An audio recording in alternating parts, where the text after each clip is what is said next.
Okay, well, let's talk about it. And hello. Hello, I'm Stephanie. And I'm Jeff. Is that just how we start episodes? I mean, they need to know who we are. Yeah, I guess so.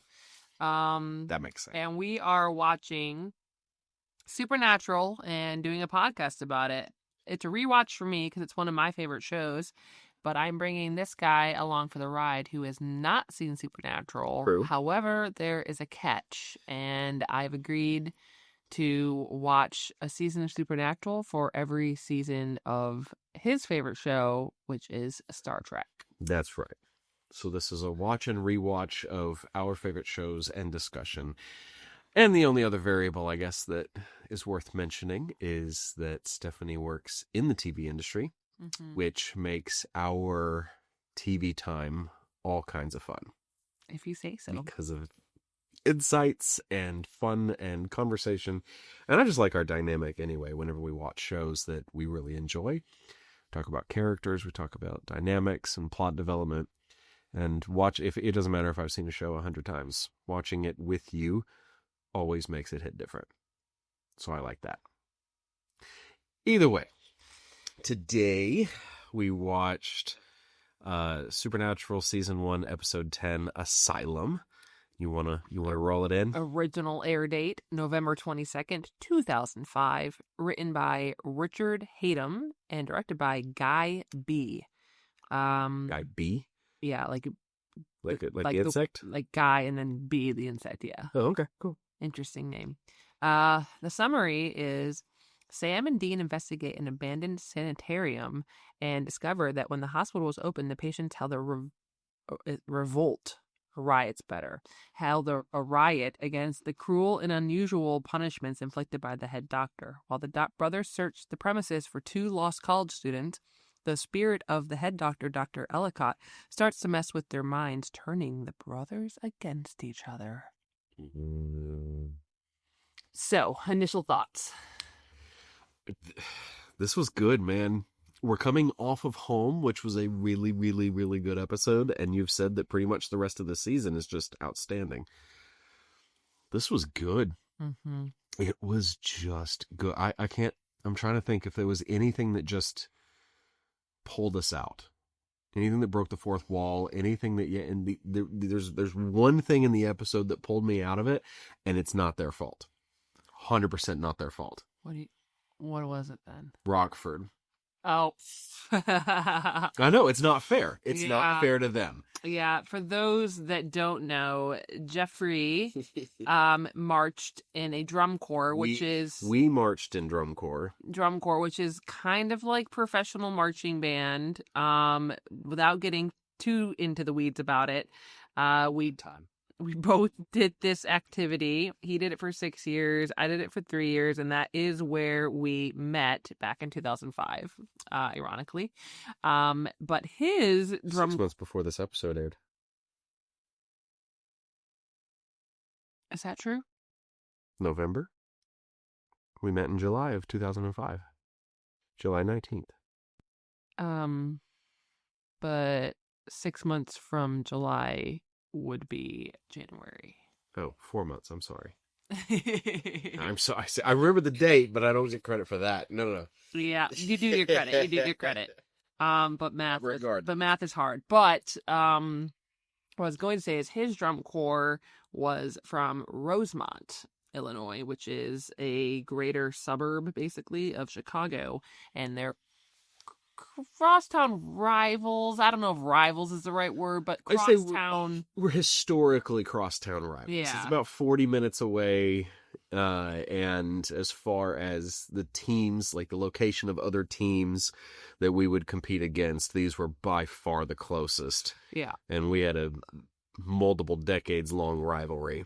But I actually had very good friends that were in that group.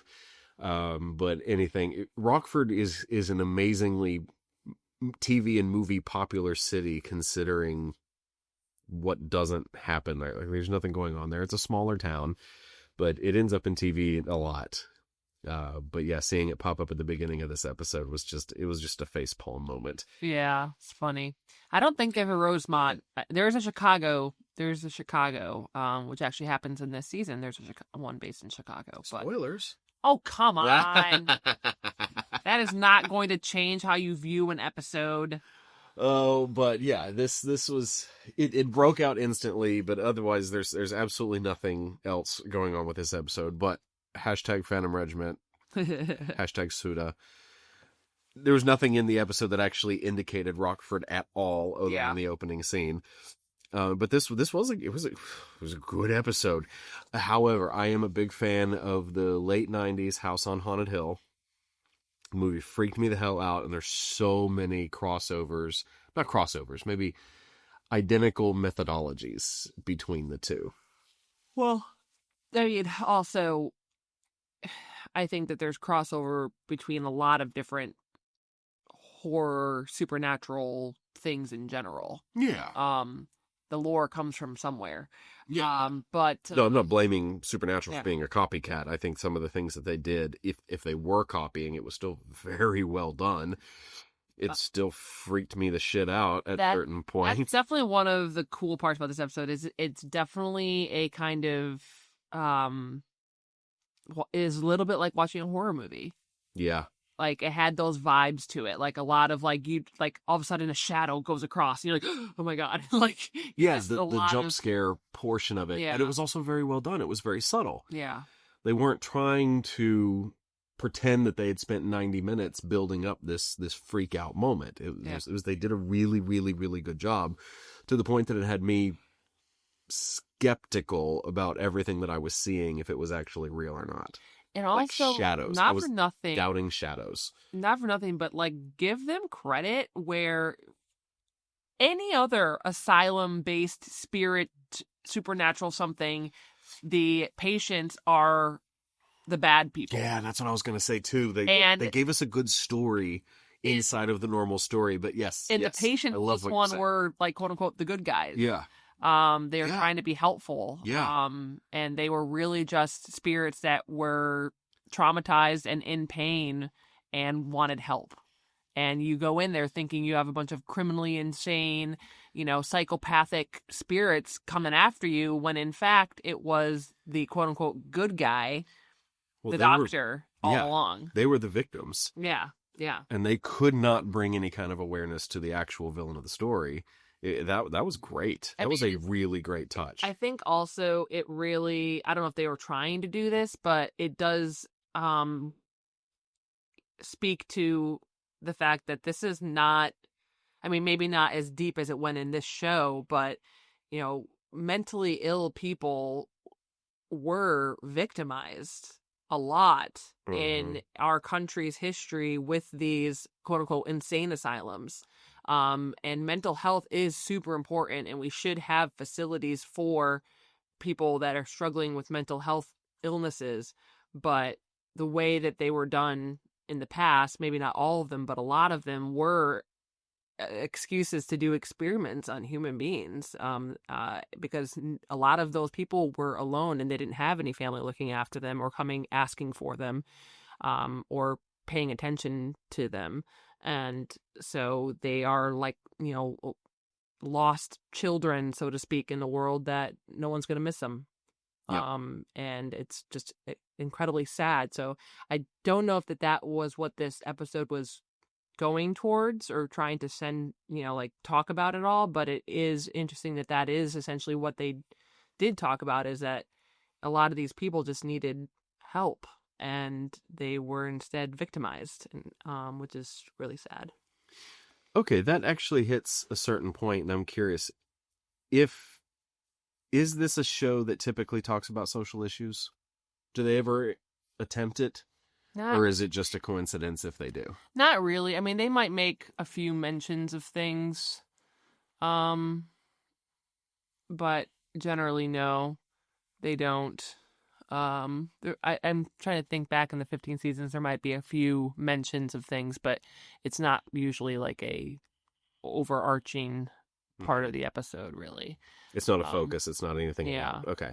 And if there is, it's not, I don't think the episode was written to be that. It just happens like this one happens to,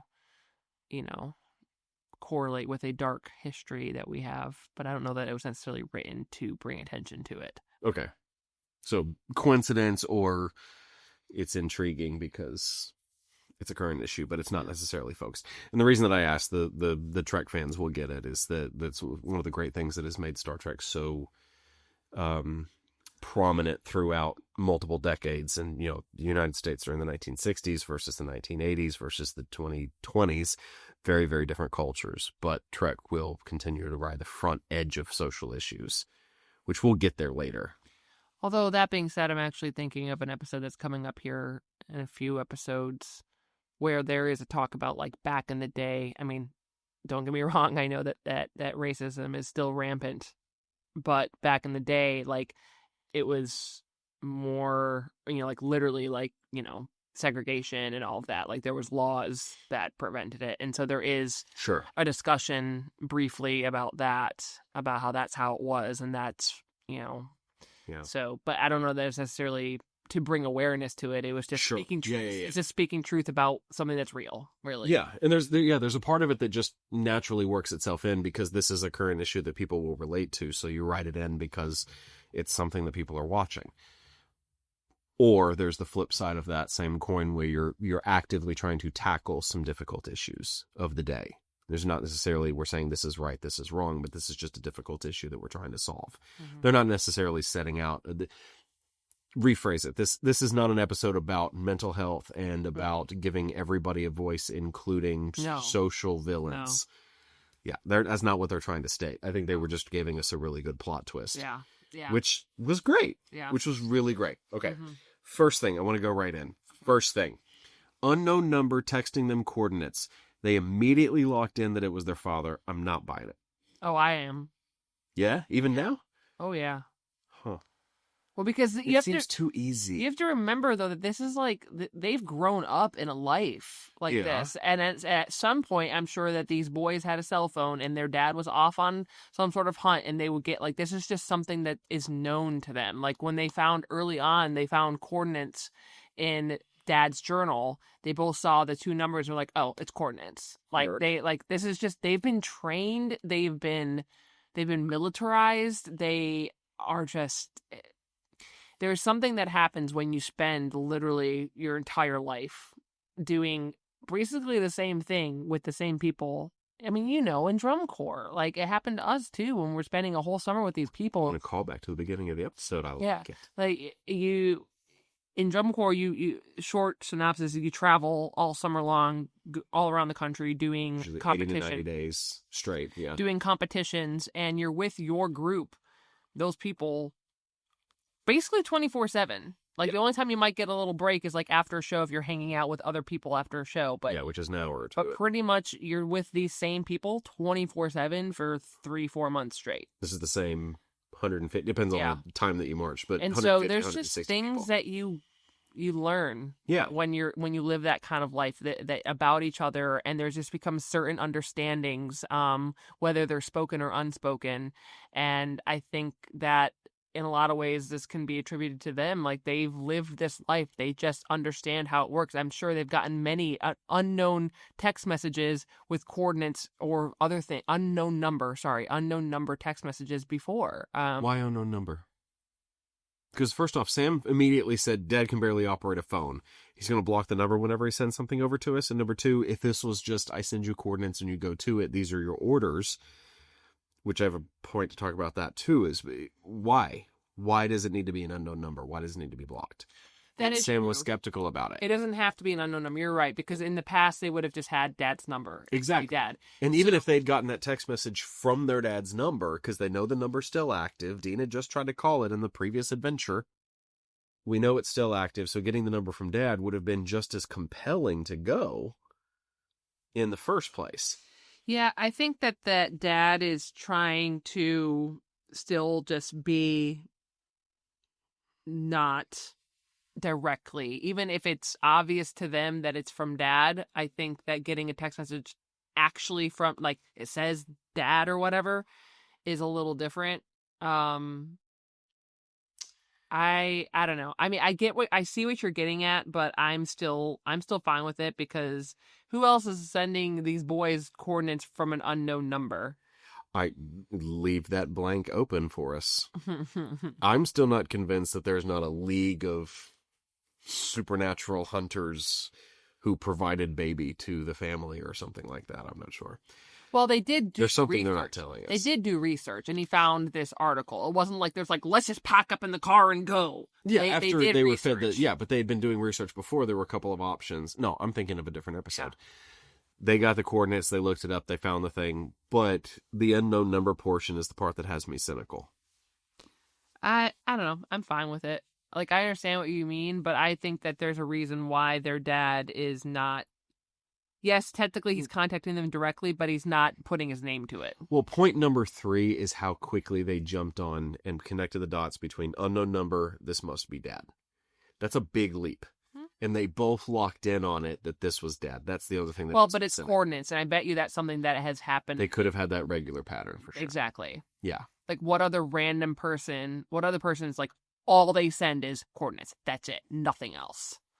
I feel like we should do more of this in our lives. We should do more coordinate sending. No. No? No. Okay. Have we fact-checked to see if those coordinates were Rockford? Actually, you know what's funny about that is just the other day in the show that I'm currently working on, it's a show where they will have like coordinates of things, and our clearance, yeah, like they're trying to find a location and they'll get coordinates in it to find the location in the show that I'm working on. Sometimes, not most of the time, but sometimes they do. But are the coordinates always in New York? Sure, but it would still point to a specific place. Oh, yeah, I guess so. Regardless, okay. Our clearance guy, like the legal guy who does clearances of, we can't see this DVD case, or we can't see, an NBA game on the TV or whatever it is. The guy that does clearances said that I'll have to check, but we can't use real coordinates. It has to be fake coordinates. And everybody in the Zoom room during the meeting were like, what? Why? Like, why would that matter? Why would the coordinates have to be fake? Public access. Why would they have to be fake?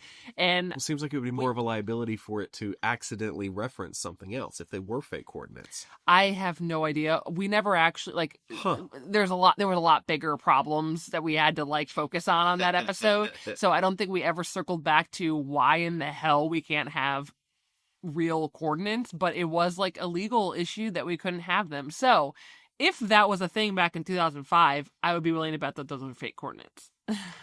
Yeah, because most of the time, coordinates, these were whole number coordinates, and I am by no means an expert in this field, but most of the time when I see latitude and longitudinal coordinates, it's usually going down to degrees as well. I don't know. Right, like negative 82 point something or rather. Because, but if it was referencing all of Rockford, maybe, I don't know, this has gone way out of my wheelhouse. Yeah, but, so I guess fun fact there is that if you are the kind of nerd to look up the coordinates and be like, that doesn't go to the right place, what dummy did that? Maybe they weren't allowed to. Well, with ChatGPT, it would take us all of 4 seconds to try it now. I just don't remember. I remember the negative 82. I think it was 40 negative 82, but I can't remember. Somebody can let us know in the comments, because at this point, I'm not going back. Remember, guys, you don't come here for facts. That's true. You do not come here for facts. Come this could here. Be our first T-shirt is you don't come here for facts. Don't. Yeah. Was it our sci-fi life? Don't come here for facts. That's right. All right, so we're progressing through. We're in Rockford. We're going into the asylum. And, shout out to the magical journal, which Dean whips out of his magical inside jacket pocket. After doing an extremely impressive jump over the fence. Right. Did you see that? He, reached over to the other side, grabbed his hand in the middle of the fence, and then swung his body over with a 17-pound journal in his jacket. Yep, inside of the internal jacket pocket. So, shout out to the journal. This is a magic journal, and I really hope we come back to this in future episodes. That was impressive, jumping over the fence, and I'm pretty sure that was actually Jared and Jensen. So, shout out to them. I had to look it up. Okay, so this was really the introduction, and after seeing the end of the episode, I made a note earlier in the episode, but after seeing the end of it, I understand why they did it. But this was the first that they've really hinted around at this whole militaristic relationship that they have. Mm-hmm. You know, we do what Dad says just because Dad says it, because he's the general, basically. He's the superior commander. Yeah. And that, from a father-children relationship, is really toxic. Yeah. And very dangerous. Yeah. And I don't know if you noticed, but Dean totally changed the way he spoke to Sam. In what part? In pretty much any of the parts where Sam was pushing up against him. Like he's like Sam, I'm not kidding. Yeah. Or like, you know, like the way he spoke was very militaristic. It felt like giving orders. I think the last time we had something like this, and I'm trying to remember which one it was like episode 4, I think, where Sam started pushing back. Mm-hmm. You know, we're at the age where we're challenging boundaries. We're challenging relationship demographics. And I'm an adult now, and you're not necessarily the boss just because you're the older sibling. Are you talking about Bloody Mary, where Sam's or Dean's like, no, we're not doing it, and he's like, yeah, we're doing it. Yeah. Exactly. Oh. Yeah, that was the last time we talked about it. It was almost like we got to see the retribution. Like we got to see it revert a little bit. Where Dean, they've left it alone for a couple episodes. It's been a few episodes since then, so you were assuming it's a few weeks.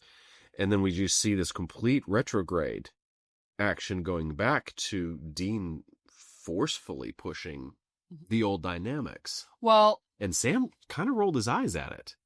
He didn't engage until he tried to kill his brother, but that's a different part of the conversation. I think Sam is used to being ordered around, and he also knows... The thing is, it's not... In a lot of ways, it's not Dean ordering Sam around. It's John ordering Dean around, ordering Sam around. Yeah, and there's a trickle-down and I think problem. That Sam, in a lot of ways, understands that. Like, I feel like he's more likely to push back against his brother, but when Dean is being, in a lot of ways, puppeteered by Dad, it's like, it's a no-go. It doesn't matter. Dean is going to do what Dad says, period. He's not going to push back against Dad. Okay, so that's an interesting perspective. Mine's a little different. Do you think that Sam is going to be more likely to go along with Dean, who's going along with Dad? Or is Sam more likely to push back on it because it's coming from a higher up? Because Sam is at that point where he's setting his own stake. He's claiming his own land. I think... I'm curious, and I'm only asking because you saw something very different in that moment than I did. Well, I wanted to know what you saw too, but I think that it's not necessarily because Sam wants to push back against Dad or the higher figure. I think that Sam is more likely to push back when Dean is just doing what Dad says, because he wants Dean to be thinking for himself. So in a lot of ways, Sam wants Dean. Yeah. Oh. So if Dean is just going along with it because Dad said, that means that Dean's not actually thinking about it. He's just like, let's go. We're doing it. Doesn't matter. Dad said we're doing it. Of course we follow his orders. But Dad's not actually there. Dad doesn't actually... He's not in it. He's not going with it punch by punch. So I think for Sam, it's a lot of challenging, like he's not doing it for Dean's better health of like, you need to challenge, Dad or whatever. But it's like, if we're only just going to follow orders, we could get into trouble instead of thinking for ourselves and be like, hey, wait a second. We need to think for ourselves here because Dad's not here. Dad's not about to get killed potentially. We need to be able to think for ourselves in these moments. So I think that he is more willing to push back against Dean being puppeteered by Dad because he's not, in a lot of ways, pushing back against Dean. He's pushing back against Dean just blindly following orders. And he wants, like, if Dean fully talks it out with him and, like, has a good argument and, like, it has nothing to do with Dad, then I think Sam is more willing to be like, okay, we talked about it. I see that you've thought about it yourself and let's do it. I think that because he feels like Dean isn't actually thinking about it himself, that's why he's like not happy with it, because he's like at that point he's being ordered around by Dad who's not even there. Maybe this is just me speculating, honestly. No, I love it. I think that's really cool. But what did you got? You said you got a different read. My read was the movement of the bar of their new boundary. Because I did just recently rewatch or re-listen to Hour 102, which was the beginning of the challenge. We were talking about as you grow from a teenager into an early adult, your dynamics change as you become an adult, and you reestablish new boundaries that are different than childhood boundaries. Mm-hmm. And so what I've seen, what I've noticed, what I've observed in my own life, and seen it not just with my brother, but many other siblings and other relationships as well, is when you are reestablishing new boundaries, it's not simply point A to point B. It's kind of I'm going to pull it this way, and there might be some momentum. It might overcorrect, but it'll settle into its new place. So I got Dean accepting the challenge, not knowing where the new boundaries are going to be. Dean or Sam? Dean. Sam challenged the boundaries. We're not kids anymore. We're adults, so we're going to have a new relationship as adult brothers. And then I don't know necessarily where we're going, but I'm accepting the change. And then a few weeks where nothing happens. Nothing really stabilizes. Nothing really sets what the new coordinates are of our change. And so since this isn't done, we're in a situation. So I'm going back to what I know. I'm the boss. I'm calling this. I got orders from on high. This is above me. This is where we're at. What I saw from it was Sam's reaction was either recognizing it or part of him with the habitual portion of the previous boundaries. So it was like everybody everybody got reestablished. Everybody got retrograded back to the old way. I don't think retrograded is the word you're looking for. No, it's not, but I can't think of the better word. I'm gapping on it right now. Reversion. Yeah, I'm okay with that. That sounds much better. We're not retrograding Mercury here. Yeah, exactly. But no, I totally get that. But that's what I read from it, is that the new boundary hasn't been clearly specified yet. And that's what happens sometimes. When you're talking about a new relationship or a new type of relationship with a person that you've had a relationship with, there's some back and forth about establishing exactly where it is. Maybe it's a neighbor, it's a roommate, it's a friend, it's a spouse, it's a partner, it's a sibling. And if it has to wiggle a little bit in order to find its new space.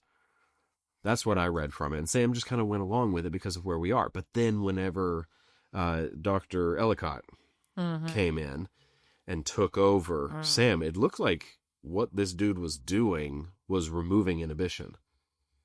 Removing all of the safety blockades that you put in your mind. And you were acting completely on impulse because Dr. Kelly, Officer Kelly at the beginning of the episode, his wife, they told us they'd been going through some issues. And she's like, hey, I'm sorry. I told you I was sorry. Yeah. Bro just grabbed the gun and popped her. Yeah. And Sam, everything that he said. The kernel of truth in there. Yeah. Yeah. He's like, hey, I'm sorry. I didn't mean it. It sounded like he drank too much. Yeah. Everything he said, it sounded like he drank too much. Yeah, and, when we're angry, we do say things that we don't mean, and there are sometimes things in there that are not true. We're just saying them to hurt another person. Sure. They're not like a kernel of truth or anything. It's just like, I know that this is going to hurt, so I'm going to say it. You don't think that, obviously, in the moment, but it just But there's comes an out. intention. Yeah, but it comes out. Everything's happening too fast for you to actually have. I can't speak for everybody, but I can't have those thoughts. If I'm having those thoughts, I'm not having the thought about what I'm actually saying. So, but that being said, I think with this case with Sam, I think that there is a kernel of truth in everything he said. He wasn't saying those things to hurt Dean. No, he was saying those things to get him out. Sam was not in rage. Yeah. He was not in that kind of state. It was like everything that he said, it sounds like he's been thinking it. Mm-hmm. And any of the filters that exist normally to keep him from saying it, to keep the peace, to wait things out, because this is a new dynamic. He was in California in school a couple of weeks ago at this point. Well, and not for nothing, but this is his brother and he loves him. And right. Relationships are complicated, and there's no person that you're going to like absolutely everything about them. Yeah. There's going to be something about anybody that is going to annoy you or that you're not going to like. I mean, nobody. I was going to say nobody's perfect, but it's not even that. Like, there were multiple layers. Yeah, I mean, multiple factors. Just because I don't like that you put raw meat on the wood cutting board doesn't necessarily mean that you're bad or wrong. It's just done differently. I bleached the cutting board. No, all I'm saying is it doesn't necessarily mean imperfect versus perfect. It means sometimes when somebody does one thing one way and somebody doesn't like it, it doesn't mean it's not that simple. It doesn't mean it's wrong. Correct. And so I think Dean is the way he is, and he follows orders the way he does for a reason. It doesn't necessarily make him a bad person or wrong. Now, obviously, there are thresholds to it, and he's probably a little bit too far on one side of that threshold. But the way he is for a reason. Sam doesn't like it, but it doesn't necessarily mean that Dean is a bad person or wrong for doing it. I'd love to go down that direction because I wanted to talk about that too. They really opened up a lot of things that might become the depth of the dynamics of where they come from. Mm-hmm. Sam, like everything that you just said, I 100% agree with it. The question that I'm really excited about is why. I hope they go down this why. Oh. Well, Dean has this like dry, cynical sense of humor, and he's unfazed. Most of the time he's unfazed unless somebody he loves is in danger. Mm-hmm. Most of the time he's like, hey, keep your eye out. Look out for me. After he got almost shot with a rock salt. If I got shot at by a sawed-off double barrel, I'd be freaked the fuck out. But he was like, hey, maybe watch out for me too. And the bad guys. But that actually is an indicator to the type of trauma that he's grown up with and normalized to. There's actually studies that show that parts of the brain, I forget what part it is, the hippocampus, I think, doesn't develop the same with traumatized children. Or it develops rapidly. And like a 12-year-old kid will have the developed hippocampus of a 25-year-old. And it's if they go through certain levels of poverty and trauma, then they have this part of their brain actually physically develops faster. And if Dean has been down that road and has seen, for example, a sufficient number of near-death experiences, either him or his neighbor or his dad or over and over, he might have learned that you dig into the authority, you recognize the hierarchy like dad becomes instant general, because if that doesn't happen, people die. Yeah, exactly. And if Sam was way out of that realm... Yeah, we talked about that before. He was the younger brother. He was the shielded brother. Mm-hmm. He's going to have an entirely different Absolutely. perspective. And then he's going to go to law school and he's going to learn that every single situation needs to be analyzed considering the case studies of previous court cases. But everything still needs to have its own analysis. And if he was shielded so much, then he's going to have a different mindset and he's going to have a harder time swallowing the pill of the older brother of survival because he was shielded from so much of it. I'm not saying that's the case. I'm just saying that we got to see a whole lot of, hopefully, step ones in this. I think that you're spot on in a lot of that, that Sam and Dean are who they are because of how they grew up. And obviously I'm coming to with the knowledge of, 15 seasons and, spoiler, just watches and rewatches. Spoiler alert, they do show us, different things about how Sam and Dean grew up across the seasons. Good. Yeah, I legitimately have that here that I really hope they dig into that. So they it's sprinkled across 15 seasons, but we definitely get to see young Dean and young Sam at various points across the series. I assumed. Yeah, exactly. Again, spoiler, is it really? They would be very remiss to not show us young Dean and Sam. And how they fill the rest of the space anyway. Yeah. So, having that knowledge, a lot of it comes from how they were raised. And we mentioned it in a previous episode that Dean follows these orders because just like in the military, who their Marine father, when you don't follow orders, people can die. Yeah. As a direct result of those orders not being exactly followed. Yeah. And in the military, that is obviously a very true reality, sure. But so is true in this world where you've got monsters and everything. This is not a normal existence. Their reality also, too, is if you don't follow orders, you could die. And there is one really good episode that I'm thinking of that I think it's in season 1, but it's a really, really good episode where they do a flashback with them younger, and it really showcases this idea of not having followed orders and, consequences of it. And I think that episode, it might be the first one where we flash back actually ever. And that episode really, really sets the stage of Dean learned very early on, if you don't follow orders, people die or can die. And it's just, and that's a very different way to be raised and exist growing up than what Sam was, which Sam was taken care of. Now, yes, he did also hunt as he got older and all of that, but it was always, Sam didn't have to learn the lesson that if you don't follow Dad's orders, somebody dies. Dean did. Yeah, it seems very clear, and I'm putting a lot of personal experience in here as well, that Sam had multiple guardians, including an older sibling. Sam had multiple guardians, which means he was shown multiple different perspectives. It seems very obvious that this show is navigating us toward this family fights, they hunt, but they do so with partners. I think there are partners that come in and out, partially because the show is going to gain more popularity and bigger name actors are going to come in, and they're not going to come in for 2 scenes. I'm convinced that there are going to be these random, even if it's just a couple of episode partnerships that come through, but that's going to expose Sam to a lot of different ways of thinking. Whether or not he's too young when they start hunting, because we picked this up from home from the last episode with Missouri, that John, Jeffrey D. Morgan, but John, I'm trying, that he came around to reading the older books like we were described and meeting up with a psychic and learning about this world.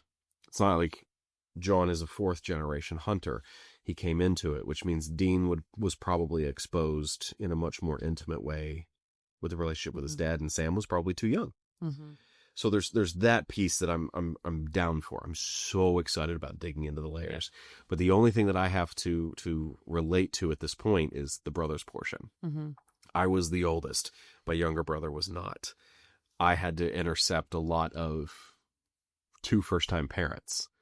And he got to pick up some of those lessons directly from them the same way that I did. And some of those things went through me to him as well. And it has established a very different human being than me. Mm-hmm. And I think that's great. It's really great.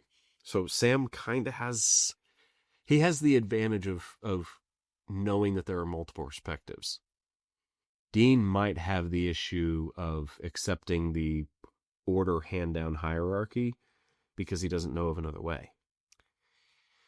I think that he's just been too conditioned and traumatized by what happens if you don't. And 2 sides of the same coin, I think. Yeah. Well, either way, I'm going way into theories, so they are who they are for a reason, Sam and Dean, and neither one of them is bad for it. They are who they are. Now, obviously, our traumas create things about ourselves that are not necessarily the best qualities in a human. It's maybe not the best quality in a human to always take dad orders and just go with it, and that's just all there is. But, there's the alternative, and the alternative means that maybe his brother could die, right, or whatever. So, now that being said, Sam also brought up, or let's call him possessed. He wasn't possessed. He was...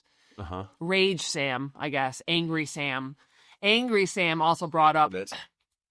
Sam brought up to Dean something along the lines of, just trying to get daddy's approval, that's why you do it or whatever. That was interesting. Yeah. And I think that there's a kernel of truth in there that Sam believes that, but I also do know, we all know that Sam also knows that Dean had a lot on his shoulders. I mean, you can't have grown up in that life and not realize that as the older brother, he had a lot more pressure put on him than the dad. So I think that Sam does know that, but he also knows that there is a kernel of truth there that Dean does want the approval of his dad. I'm wondering, though, how much Sam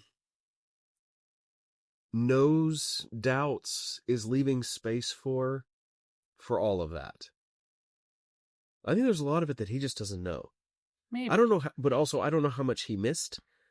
I don't know which parts of the story. You know, if this has been accelerating the entire time, then Sam missing the last 4 years could be huge. He could have missed 50% of the story of the adventures at this point, because there is a huge gap between Dean and Dad and John that Sam just simply doesn't know. Yeah. Because he wasn't around. And I do think, too, that Sam is falling prey to what a lot of people that are of really high intelligence fall prey to a lot of the time, is not knowing, like, there's like a threshold, right? Like, you can be like extremely intelligent and you understand that you don't know a whole heck of a lot. And then there's the people that are of definitely higher intelligence, but they're not super, super, super high intelligent, that because they're so intelligent, they have learned through experience that they know a lot more than other people. And with that comes, I wouldn't even call it a hubris. It's just a kind of an underlying assumption that you already know, and you're right about things. Yeah. And I think Sam falls prey to it a little bit because he thinks that he knows a lot more than he actually does. Now, does he like never leave any room for question? No, that's not him. He's not just like, this is what it is and that's what it is and I'm not even going to talk about it. He's not like that. But I do think that he does fall prey a little bit to that person that's of higher intelligence, but not so high that you're like, look, I actually don't really know the heck of a lot. He's 22. Yeah, you're right. He's a child. He's a child still. He's a child. Yeah. He may have recognized at this point that he knows a lot more than most of the people around him. He tends to recognize that he's more intelligent, but he hasn't figured out where he fits in that slot yet. Yeah. He's still a stupid kid. Yeah. And not for nothing, because he is more intelligent and he's gone to college, he probably thinks that he knows more than his brother.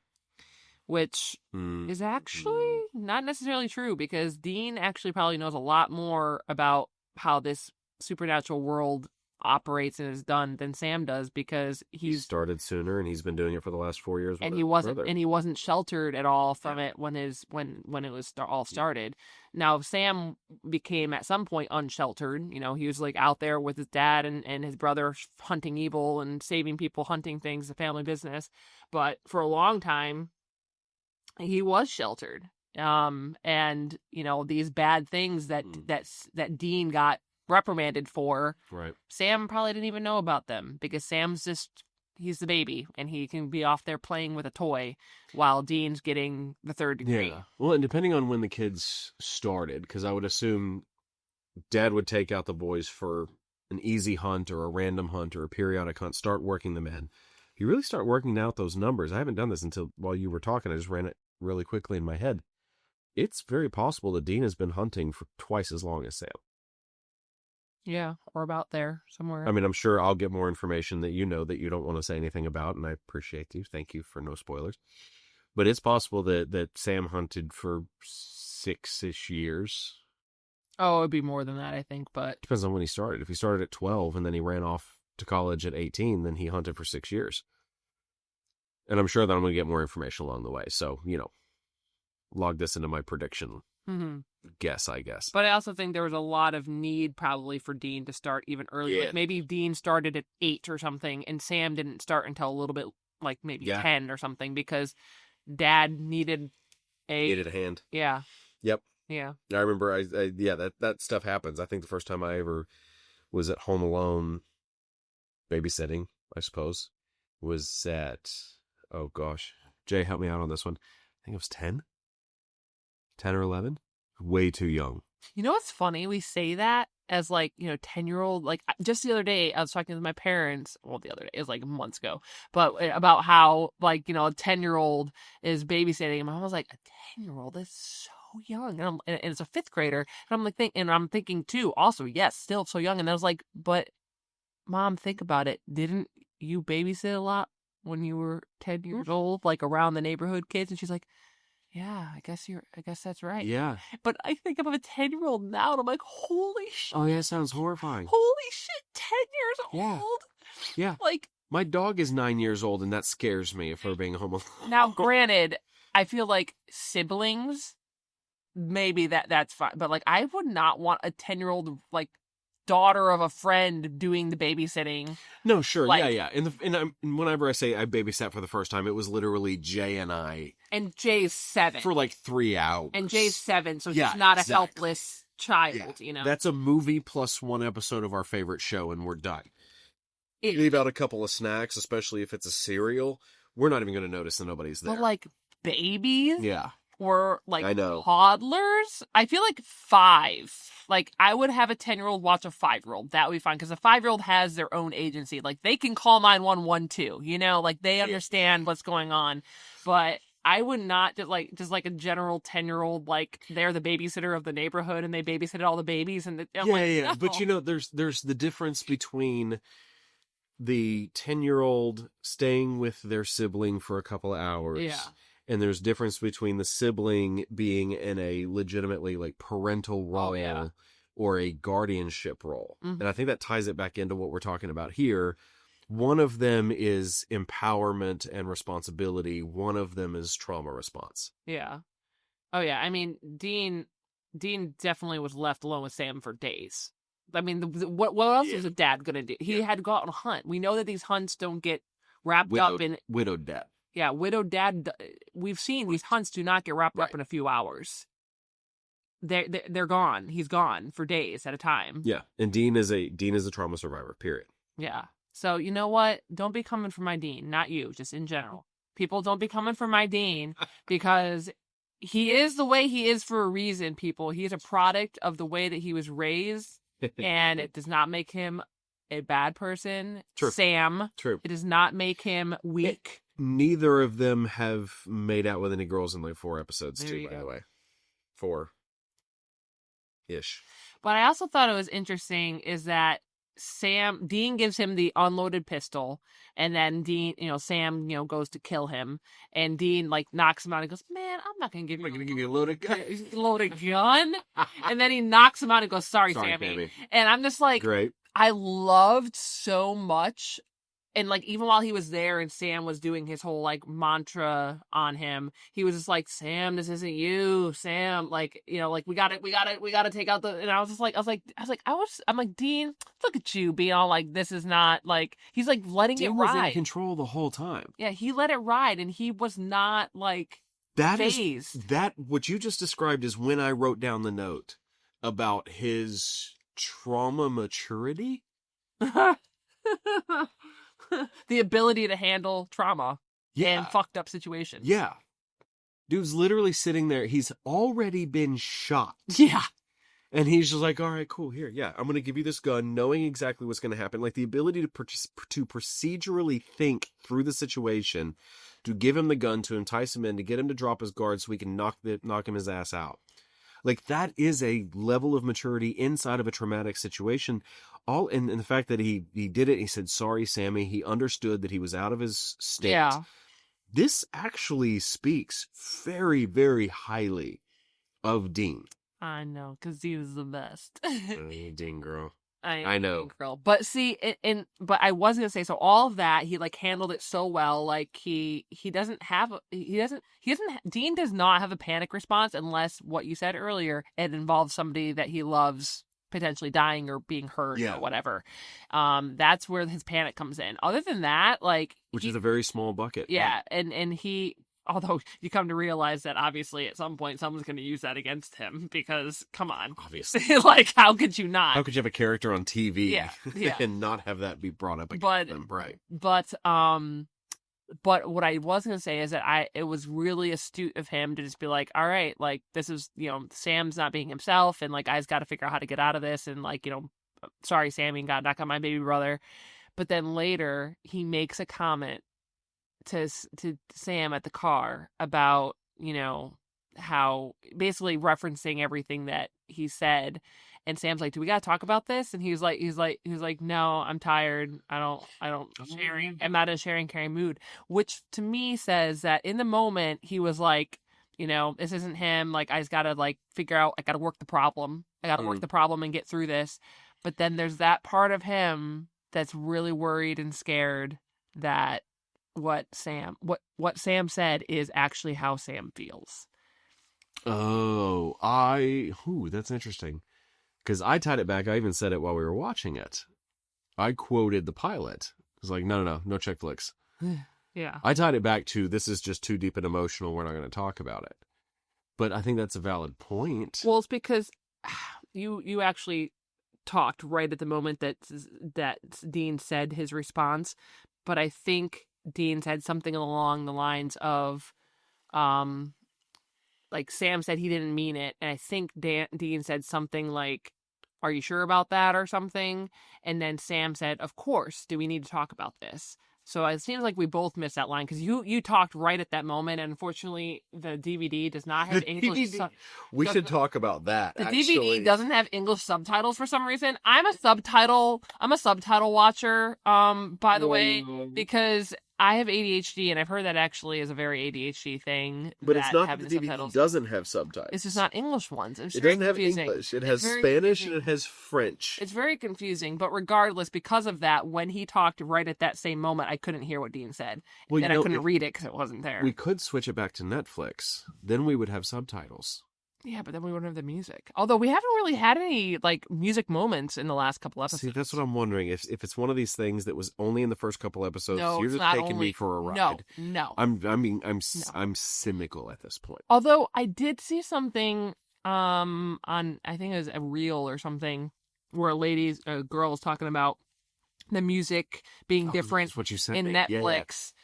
But she said she only mentioned season 1, so maybe it's worth looking into season 2 on Netflix. Well, we should go check at least.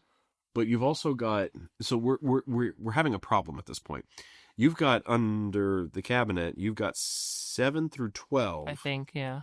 And then I think the rest of them are at your parents' house. Oh, we figured that part out. Hopefully. But regardless, whenever we switch it over to the TV to get the original music, the irony is that we have HomePods that will only connect to the Apple TV. So whenever we switch the input over to the DVD player, we're using TV audio, which sucks. It's not that bad, but it's coming out of the back of the TV.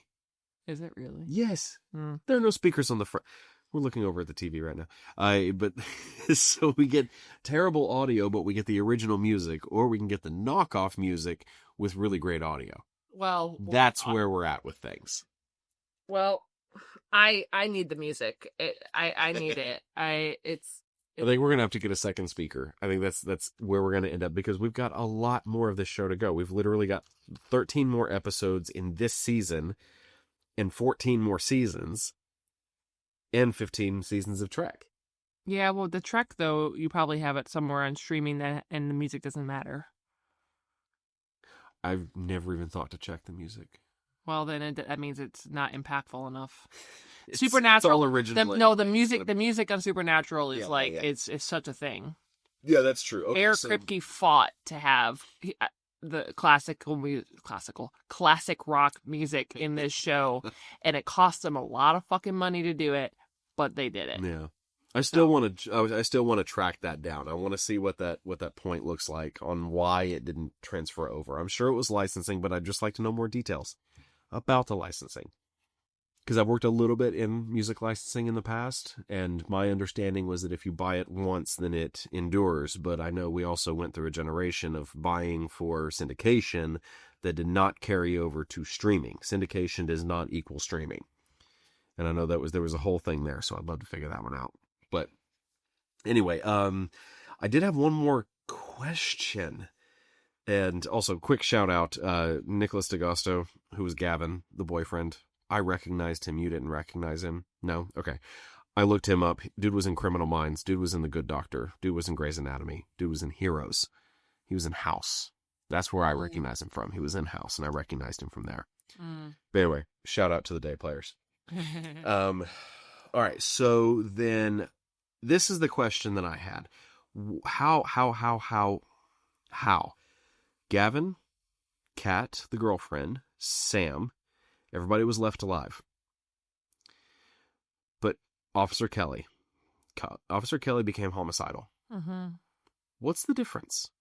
Well, what happened? Well, Sam was the only one that came into contact. I mean, of that group of people that you mentioned, Sam and Officer Kelly are the only ones that came into contact with the actual doctor, who's the one that puts the little spell on them. Sure. And unfortunately for Officer Kelly, he didn't have a brother that knocked him out. Have a dean that can intercept and stop it. Yeah.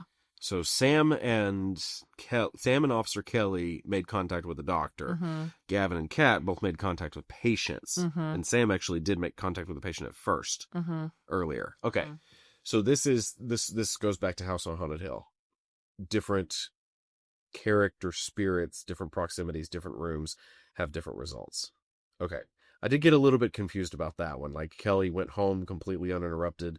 He was staring off in the distance like a creeper for a second. Well, he had the nosebleed. And he had the nosebleed. He'll say. But only for Dr. Ellicott. The nosebleed. Yes. Anybody else who had other contact? The lightning in the mouth. Yeah, that's right, lightning. That's actually a really cool effect, I thought. And I noticed it on the last one. Yeah, I was staring at it. I was like, did they do all of that CGI? And it looked like they did. Oh, yeah. No, there's no way that there's the practical. But I think you could tie in a little bit of practical to it. Put little lights on the bottoms of the fingers. Maybe lights, but it wouldn't make lightning bolts go across. No, not the lightning bolts, but it would cover the hue lighting, the ambient lighting. Maybe. Either way. All right. So I can't believe we made it this far without mentioning this part. Holy shit, the ending. I forgot that was the ending. What? But as soon as Dean's phone, like when they were in the hotel room and Dean's phone went off, I was like, oh, I forgot that this is how it ends and we're going to want to watch it so bad. Man, that was so good. It's so funny because I couldn't remember exactly where they cut it off, but I know like the next episode begins with the end of this one. Like, it's literally just spoilers. Oh my god. Oh my goodness. I'm not doing this with you. I'm not doing this with you. You know that they're gonna have to show what happens next. I don't know, man. They're just gonna ignore it. They're gonna ignore it for the rest of the episode. The next episode. They're not gonna mention the fact that Dad called at all. No, they're gonna do what some shows do: is they'll come back and repeat it, but it'll actually be something different because they couldn't figure out what to do. No, that was awesome. That was. Yeah, I cannot wait to watch the next. I didn't see that coming. Like, he was like, "Yeah, I'm really tired. I want to do this," and they're showing us in the hotel. I still didn't actually see it coming. I was going to be cynical about something. Oh God, I want to watch the next episode so bad. Yeah, it's too late though. We have to get ready for work. Dude, the next episode is so good. It breaks so many things. Good. I love breaking. It's so good, and it introduces one of my favorite characters of the entire series. Outstanding. Yeah. Jeffrey Dean Morgan? No. What? Well, it's not, I said introduced. We already know who Jeffrey Dean Morgan is. We've seen him. We've already seen Jeffrey him. Dean Morgan. We've talked about this. He's not introduced. We've talked about this. Okay, let me specify. One of my favorite, not main characters. Not JDM. Yeah, so not the brothers, not in the Winchester family. How am I going to say that? Is baby in the Winchester family? Yes. I've also seen very little actual baby at this point. Yeah.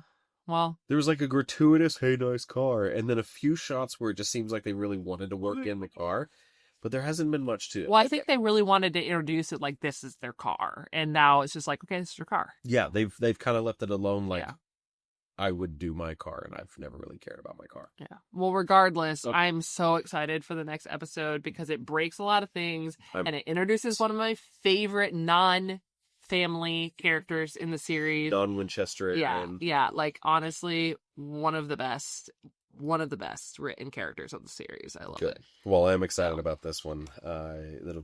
Which is, by the way, entitled Scarecrow. We haven't mentioned that part. Yes, 111 is entitled Scarecrow. What do you think? What are your predictions? Actually, we should do favorites first. Favorite and least favorite.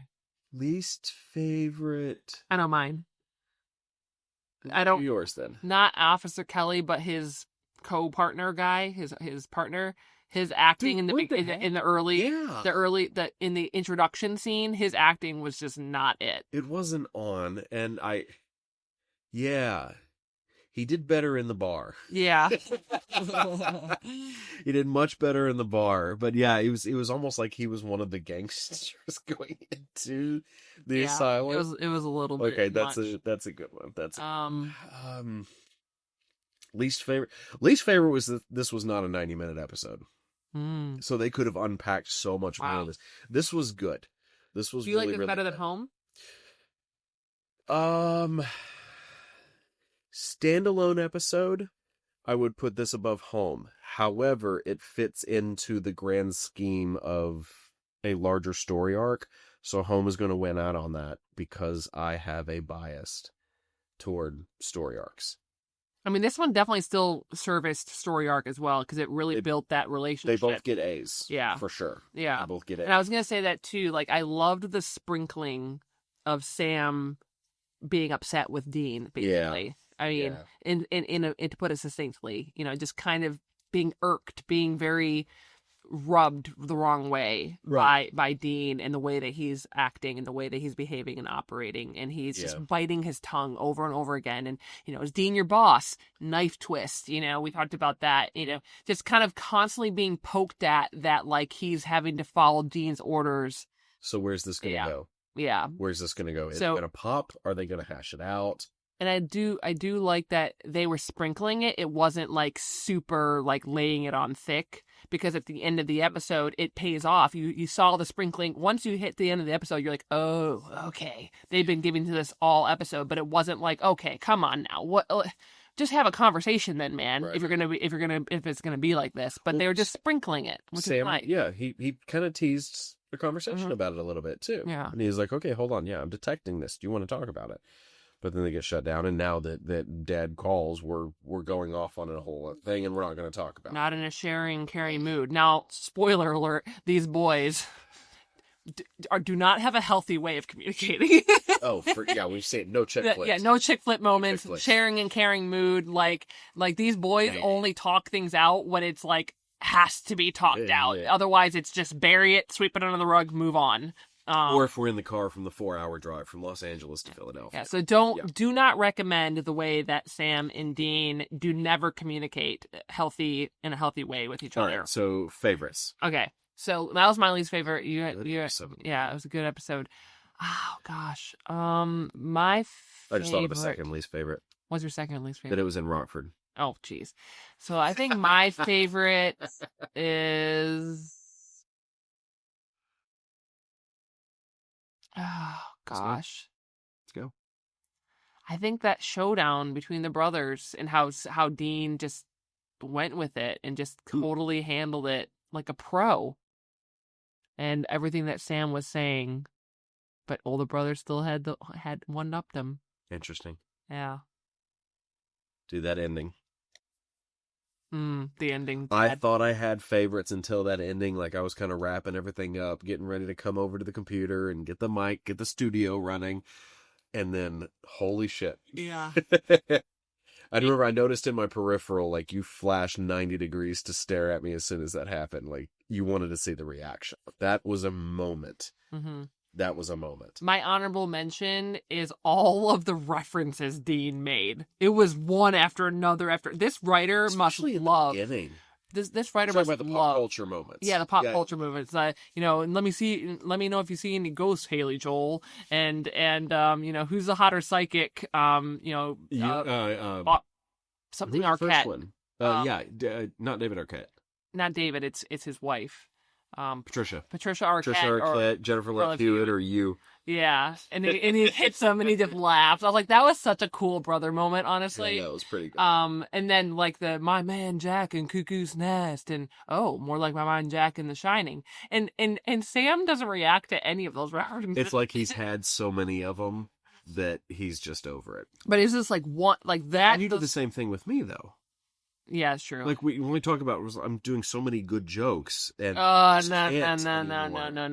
This is what we talk about when you set yourself up, honey. Yeah, well, you're setting yourself up for me to make fun of you right now. I just proved it. No, it's true. That being said, it was like the scene walking down the hall, and then they go into the big room, and the scene walking down the hall, and they go into the big room. That was just like 5 different pop culture references in those 2 They scenes. lined them up. It was a lot. I enjoyed them, but it was just like, whoa, this writer loves pop culture references. So, any other major notes? Anything else? Because we'll technically leave Asylum behind at this point. But this was such a good one. It was such a good one. I told you this disc on the DVDs is so good. Wait for Scarecrow. Scarecrow is gonna be so good. Faith is also really good.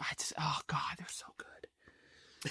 We're gonna have to get less sleep or something. All right, so Scarecrow is definitely next week, so that'll be March 29th. What's your Oh, I have to predict it. Scarecrow. All right, so we're gonna meet this late teen, maybe early 20s girl, pigtails, brown hair, runs around with a dog. Tornado picks up her house. She meets... No. No? No. I think I was assembling a pretty original thought here. Somewhere Over the Rainbow, you mean? Yeah, Wizard of Oz. Okay, fine. Then I'll borrow from Stephen King, though, because I'm going to borrow from... I got everything with this one, I got everything correct except for Gotham. I mixed up Gotham and Rockford. Never do that again. So yeah, we'll go with scarecrows coming to life.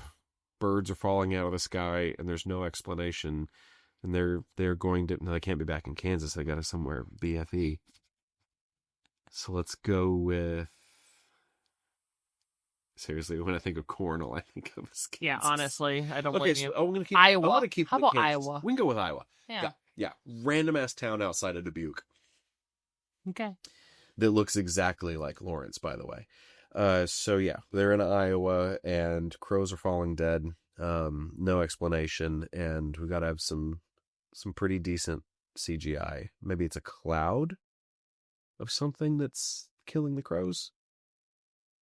And that's all I'm going to do. I really want to watch this episode. I know, but it is late. I know. I know, and we both have work. We're just going to have to wait until next week. It's so good. Also, Yeah. I forgot.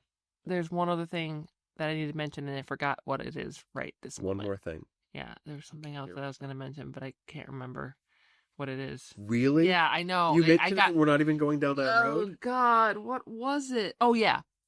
Shout out to the art department, because I don't know if they found that building like that, or if they had to create it that way. Like, if they had to find a building and, like, make it look like that.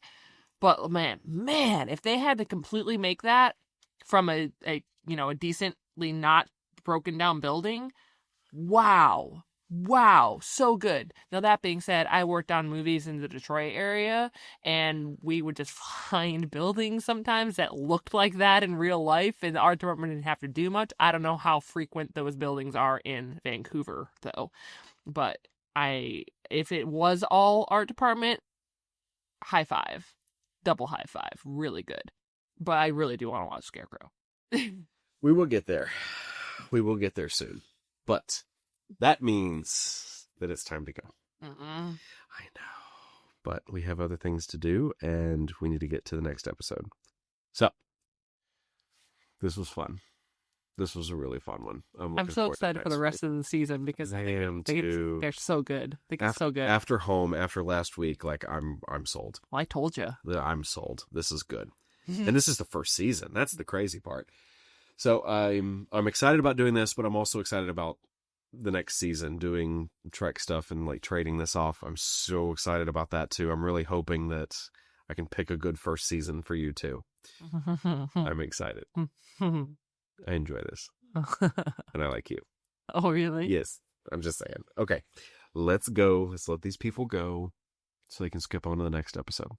All right. Well, just so long as you remember, Driver picks the music. Shotgun shots is okay, cool. Oh, yeah. I got this one. Bye. Okay, bye.